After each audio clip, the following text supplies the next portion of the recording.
Good afternoon, everyone, and welcome back to Bluegrass Dreams to Seams. My name is Cheryl, and I am back in the States. I got back late Monday. I didn't come home until Tuesday, and I have been sleeping a lot.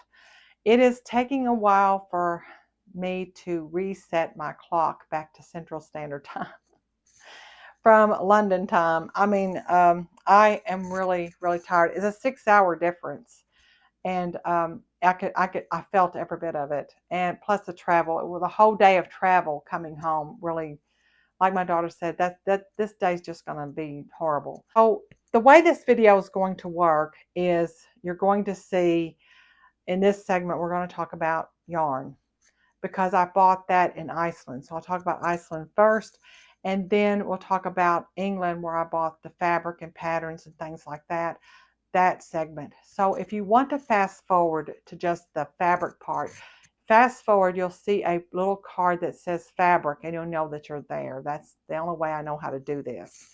So you can do that and get there. All right, now my first yarn shop was this one, and this is a natural sheep color that they're in Iceland, and so is this one.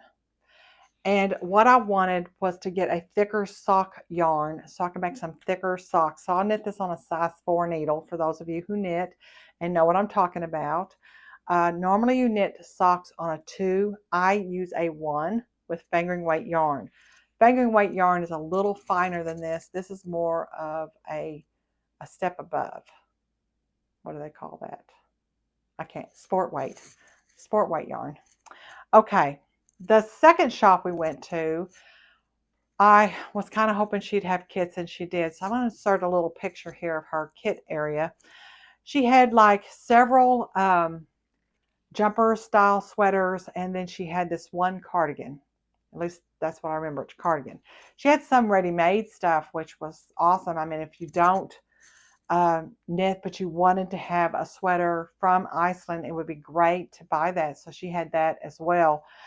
So I decided to do the Dora cardigan. You can kind of see it a little bit right there. And my colors, you can see best right here. Those are the colors in this packet. Now in this, she told me there's enough yarn in there to go to a size large. Now I don't know what those measurements are. I haven't looked at it yet. But for backup, in case I have to do any 2x2 rib and something else, I can always put some of this in there, and it goes really well with it. So I just went ahead and picked up this little packet. Now this is a little bit heavier. Probably this is more sport weight, but that's fine. It'll be okay. And then she had this Angora. I like to use this on like the little gloves, like the 2x2 rib. Just make a narrow one and have this there.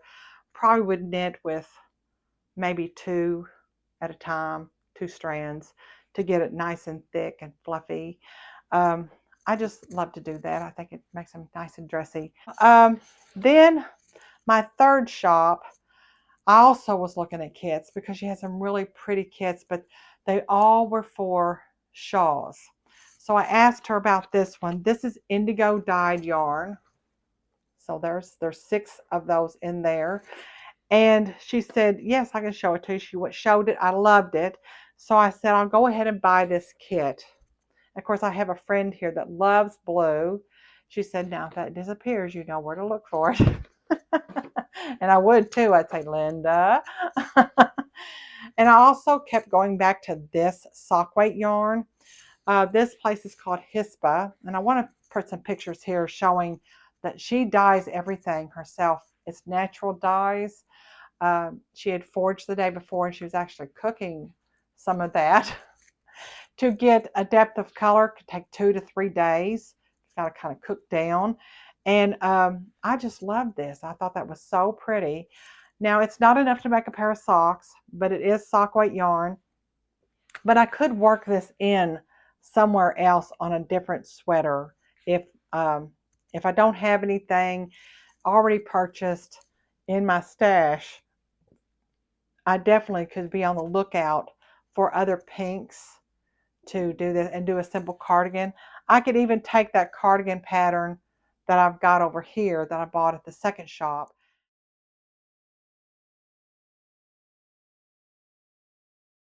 So one of the things I told my daughter that I would not bend on was I had to be able to visit Liberty Fabrics.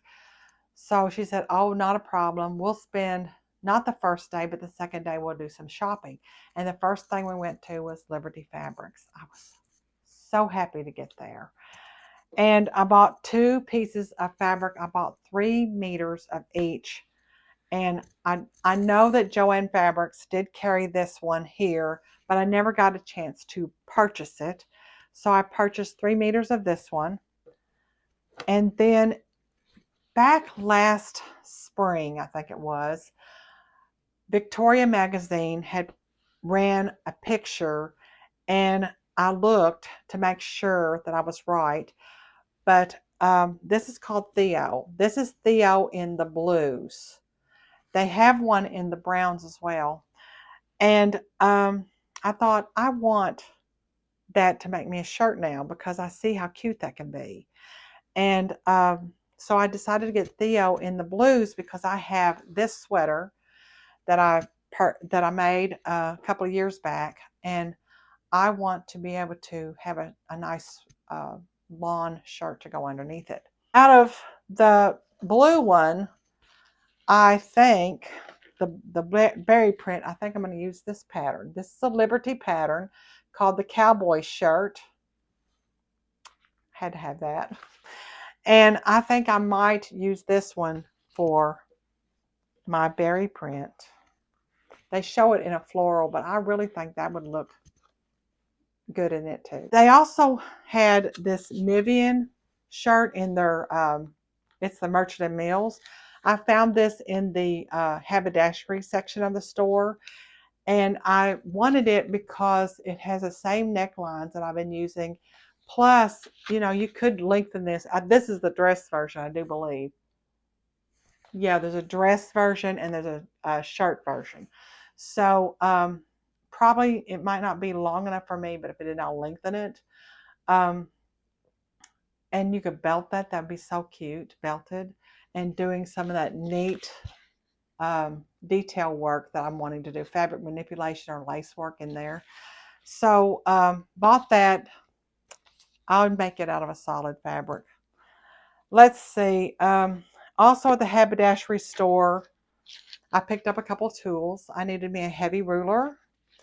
I've always wanted some of their needles and pins. And this little jobby here I was happy to see because mine got lost or walked off. I haven't decided which it is. It's one of those situations where, you know, you're working with something, you put it down for just like a minute or two. You go back to reach for it and it's gone. And I'm like, where did it go? I also picked up some Liberty pre-cuts because I want to make me another little bag for sewing. So I got that. Now that is London. We did find one fabric store still open in Norwich. There used to be several. There actually was a haberdashery store and it closed. A couple other fabric stores had closed. I was also finding the same thing to be true about the yarn stores. Could not find but one yarn store, and I really wasn't that happy with it. I did make a small purchase, but it's something you can buy in the States, so I'm not going to show it. But I will show you these patterns because wardrobe is something I've never seen before, and I thought that could make a really nice flannel nightshirt. Also purchased this dress pattern. I've been wanting it, but I wouldn't part with the money to have this purchased paper pattern. This was very reasonable in England. So I went ahead and picked up this one. You could use jeans that no longer suit you. You could recycle that all right here. This is actually a pocket. And I could definitely see, like, you could take your embroidery machine and do some neat embroidery work there and there just to dress it up, do decorative thread. There's just so many things you could do with this pattern to really make this interesting. And with a pair of tights and boots, I think I would love it. So I wanted that pattern for some time. Then at that same fabric store, We were walking around and I walked by this twice. And when I went back the second time, I knew it's what I wanted. But you could see the lace. This print is sewed on top of this black lace. And so there's this bit here for salvage and then a longer bit here for salvage. The lady shocked me when she said, most people just cut the lace off. They don't use the salvage. And I'm like, I don't think I could do that. But the plan for this, and you can see all the colors in it. I mean, there's grays, greens, purples, the orange, the really deep orange colors, rust, I guess you'd call it. There's just so much color in this. What I want to do is make a simple cardigan. Nothing fancy, just a simple cardigan. And I bought 2.5 meters, so I think I'll probably have enough left out of this that I could actually either make a scarf or I could take the leftovers and do some kind of creative work with jeans. So maybe dress up an old pair of jeans using the leftovers. That's it. That's what I purchased. And I am going to do some pictures here of London to wrap up this video. So happy sewing, everybody.